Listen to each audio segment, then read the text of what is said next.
Grandpa was 97 years old when he passed away. He lived far from where his 3 children had settled. Grandma died when I was a small child, and he ended up remarrying another woman a few years later, who demanded that he move out west so that she could be nearer to her sons. She was a piece of work, was Grandma Hester. We all wondered how Grandpa could stand her. It turns out that perhaps he could not. We're not precisely sure when he developed dementia, but it was probably years before we noticed it. He'd tell us about people he was speaking to, or visiting with, or a trip he took. Years later, after we learned he was suffering from dementia, we'd learned that conversation, that visit or trip never actually happened. For all we really know, any story he told us from the last decade and a half leading up to his coming back east could be a false memory. We would have no way of knowing. Hester rarely communicated with us herself. Probably our first clue that Grandpa wasn't himself anymore happened a few weeks after he came back east to live with my parents. Most of the family had settled in one area. My wife and I lived in the south end of our city, as did one set of cousins, but my father and his 2 sisters all lived in the north, within driving distance of each other. A few of my aunt's children had moved out of town, and my brother had as well, but there were still enough of us around that Grandpa could visit with. We would often have gatherings at my parents' house, where Grandpa would either hold court with some story or would go to sleep. One afternoon, my daughter Brienne was in her late teens at the time, came in from playing with my cousin's kids and sat down at the table where Grandpa had been napping. He suddenly woke and smiled at her. "Well, hello, Claudia," he said brightly. Claudia was my aunt, Dad's youngest sister. "I'm Brienne, Grandpa," said my daughter.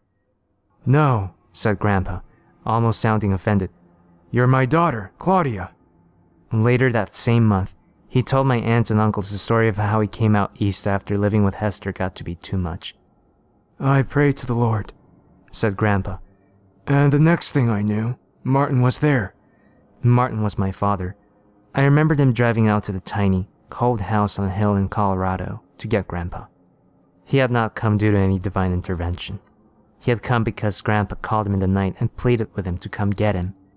We all loved Grandpa, but caring for him was not easy. For one thing, Grandpa had gotten into his head that he was a young, single man with many years ahead of him, and the only thing missing was a young woman at his side.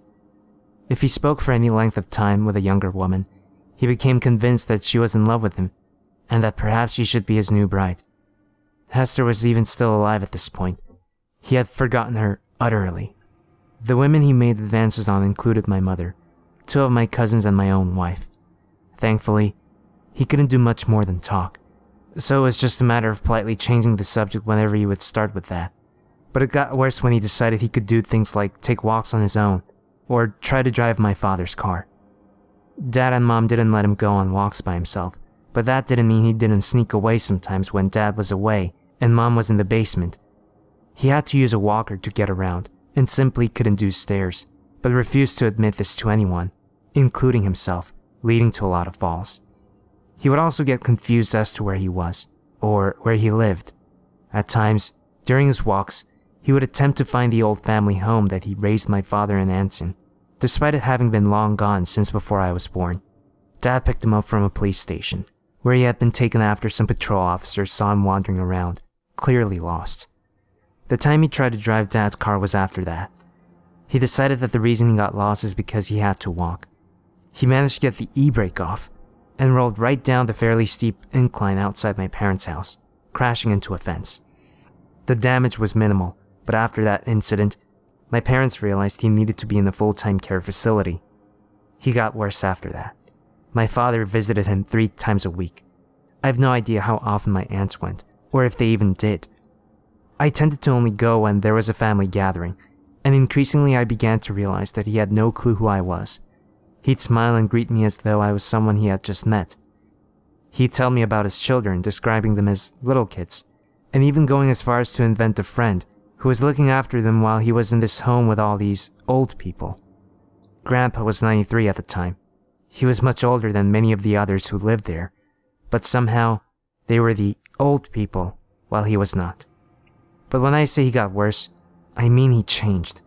The false memories, the refusal to acknowledge that he was elderly, the attempts to chat up ladies, and an inability to remember that his children were grown and that he had grandchildren and great-grandchildren who had been a part of who he was for years, ever since his early 80s.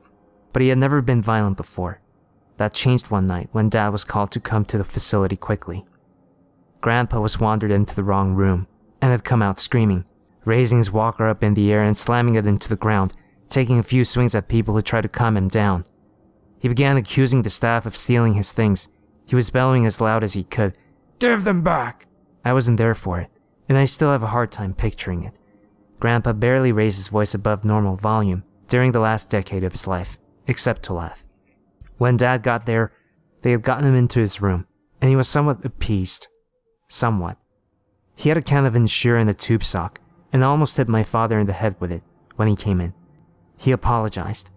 Dad was one of the few people he always recognized, and said he had been waiting for the thief to come back. "A man who'd steal from me, he'd just as soon kill me," he said. The Ensure in the stock was his weapon to fend off the thief. He told Dad about the man who had come to give him all his things back. "They put it all back, just like it was," he said. "Didn't take him long." Later that night, he told Dad about how much it scared Florence. He hated that she'd had to go through that. Florence was my grandmother, the one who died when I was 6. He finished by saying that Florence had gone somewhere, and when he went looking for her, "They told me she was dead. One day, they're gonna come looking for me, and they're gonna find me dead." That was a jolt to my father. Grandpa had never, at any point before that, acknowledged his mortality, his advanced age, or the fact that he had probably no more than a handful of years left at best. Aging and death was something that happened to other people, but here he was, accepting that death was near. That wasn't the last night he mentioned the thief. He even gave the thief a name, Charlie Rosen. It was strange that he would invent a whole person, name included. He didn't even name the friend who was looking after his kids. In fact, that person ceased to exist. Charlie Rosen had stolen his kids, had killed Florence, had come to his home in Colorado, and routinely taunted him, beat him, and he even declared that Hester had been sleeping with him. He remembered her now, and was certain that she and Charlie were ganging up on him to make his life a living hell. In the last 6 months of his life, he'd become increasingly agitated. Dad could not have a single visit wherein Grandpa would not mention Charlie, and then the violence started up again. In one visit, Grandpa accused Dad of being Charlie and attacked him. After that, Dad's visits dropped to once a week, and he didn't stay long. Once I went with him, it was the last time I saw my grandfather alive, and I'll never forget it. "Charlie was here again today," Grandpa told us as soon as we arrived. "He told me I couldn't leave this room anymore. He's trapped me here." "Dad, this is where you live," my father tried to explain. "See, here's a picture of Mother. Why would Charlie let you keep that?" "He killed your mother, you know," said Grandpa. "Murdered her in her sleep." "Mother had an aneurysm," said Dad. "You and I decided together to unplug the machine. She died in her sleep, but no one killed her." No. It was Charlie." Grandpa's voice was not agitated. It was solid, like he knew for a fact what he was saying. "He poisoned her. Made something go wrong in her head. I didn't know it then, but I realized it later. After he introduced me to Hester. Conned me into marrying her. He's my personal demon. That Charlie." Dad finally had enough. "There's no Charlie," he said, nearly shouting. You aren't supposed to correct people who have dementia. It just confuses them more and makes them upset. But my father forgot this in that moment. "Charlie's someone you made up. Mother died naturally. You met Hester at a coffee shop years after Mother died. And while she was not a nice woman, she was not unfaithful to you. Please stop talking about Charlie." "Dear Lord in heaven," said Grandpa. "He got to you. He told you to say these things. You're part of it too." Grandpa," I said, "why don't we start a game of checkers?" Usually he loved checkers. "I don't want to play any fucking checkers," screamed Grandpa. I couldn't have been more surprised if he'd hit me. Grandpa had never used profanity in his life. By words, as he called them, were only used by bad men, as far as he was concerned. "And not with you. Not with him. Charlie Rosen's pet demons. He comes to me every day. He talks to me about Florence. He taunts me. He reads my mind and he takes thoughts away and puts in new ones, worse ones. He tells me about how he rapes my little ones, how he and Hester keep them half-starved and chained in their basement. I can't stop him. He can go inside my mind. He's controlling me. We left after that, without saying goodbye. Driving home, I almost wanted to cry. This kind, loving man was ending his days as a raving, violent lunatic. It wasn't right. It wasn't fair. What kind of monster was this Charlie? That thought stopped me cold. For an instant, I had accepted that Charlie was real. Giving my head a shake, I resolved to think about something else. But an image of Charlie had been forming in my mind, beginning a few months back, when Grandpa had first started talking about him. I only now realized that when Grandpa spoke of this demonic man, I was picturing him in my mind, and I could see him as clearly as I could memories of real people. I thought of the last time I had visited Grandpa in that tiny house in the mountains of Colorado, when I was a teenager, sitting at that little round table while Hester served us some of her inedible glop, and I would see a man standing in the corner of the kitchen, watching us eat. A tall, gangly man with leathery skin, stretched over sharp-looking bone and corded muscle. Shaggy gray hair hanging down, obscuring the upper part of his face, his smile stretching like a knife slash across his jaw. I thought of the wedding. I was 12 years old. I met Hester for the first time, and standing a ways behind her was that same man.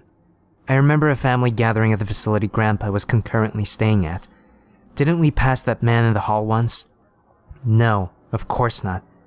These were just images my mind had cooked up the more Grandpa talked about the shady character that never existed. The brain can do that, insert false people in your memory just because you decide, subconsciously, to remember them. It doesn't mean you're insane, it's just another way for your brain to play tricks on you. Grandpa had invented a person who he talked about with such conviction, as though Charlie was real. So my mind had conjured up a Charlie Rosen, but there was no Charlie Rosen. Grandpa died 2 months later. I remember the funeral like it was yesterday.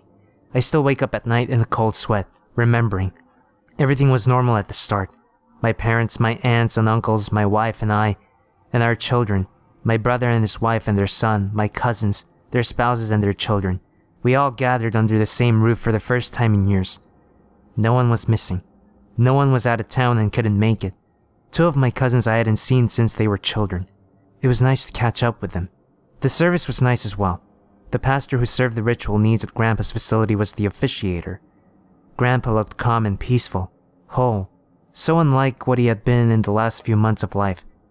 I started to feel calm myself. Grandpa was where he belonged now, where the devils of his own fevered, decaying brain couldn't get to him anymore. And then we drove to the cemetery. The coffin was lowered. We all sprinkled a handful of dirt on the coffin and began our walk back to the cars. And then the gravedigger came out of the shadows to start shoveling the rest of the dirt. I could barely read the embroidered name tag on his coveralls. It looked like C. Rose, or C. Risen, or... no, it couldn't be. He was tall, gangly with leathery skin, sharp-looking bones, corded muscle, long gray hair, and that smile that haunts my nightmares to this day. I watched as his phantom dumped shovelful after shovelful of dirt on my grandfather's coffin. He was laughing softly, under his breath, but I've never heard such cruel laughter. Today, I felt like I had to write all this down, to make sure I remember it all before things get worse. Because today, my father called me to complain that Charlie was driving past his house and staring in his windows.